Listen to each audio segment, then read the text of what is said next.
நாளைக்கு தான் இப்படியே சொல்லிக்கிட்டு இருப்ப. போன சங்கராந்திக்கு வாங்கினது இன்னும் வட்டியும் வரல, அசலும் வரல. சொன்னல ரெட்டப்பா, வர மாசம் கொடுத்துறேன். இந்த தரம் அந்த தரன்னு இழுத்தடிச்சுக்கிட்டே இரு, நானும் அலைஞ்சுக்கிட்டே இருக்கேன். இதெல்லாம் ஒரு பொழப்பா? வெக்கமா இல்ல உங்களுக்கு?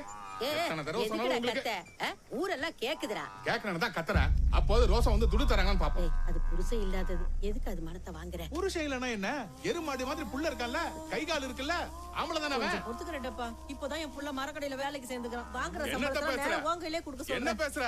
அவன் மரக்கடையில வேலையை விட்டு 2 நாள் ஆச்சு. கேட்டுக்கோ. ஏடா புஷ்பா, ரெட்டப்பா சொல்றது நெசமாடா? மரக்கடைக்கு போற நீ போறது இல்லையா? நான் கேட்டிருக்கேன், பதில் சொல்லு. டேய் உன்னதான்டா கேக்குறேன்.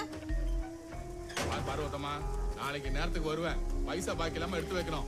இல்லனா வீட்டு முன்னாடி இல்ல, வீட்டு மேல ஏறி கத்துவேன். யாரு உனக்குடா குடிய பெத்த மாடு கேக்கல, எரு மாடு கேக்கல.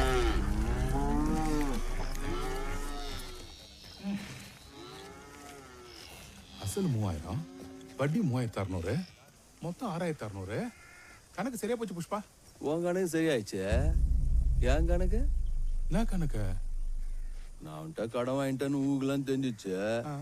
திரும்ப கட்டான எல்லாருக்கும் தெரியும்ல. அத சொல்றியா? குரப்பா எங்கடா தெரிய? புஷ்பா துட்ட கொடுத்துட்டான். போதும்ப்பா. ஏ நேற்று ரேஷன் கார்டில் அவ்வளோ பேர் இருந்தாங்களா, அவங்களுக்குலாம் யார் சொல்லுவா? அதுக்கு இப்ப என்ன பண்ண சொல்ற? அச்சானே, நேற்று கடையில் யார் இருந்தாங்க படி? நேத்து மட்டும் 120 பேர் இருந்தாங்க. பாகால ரவி, சலபதி, முனியம்மா. இரு, இப்ப இவங்க எல்லாத்தையும் போய் சொல்லுமா நானு? அதெல்லாம் எனக்கு முடியாது.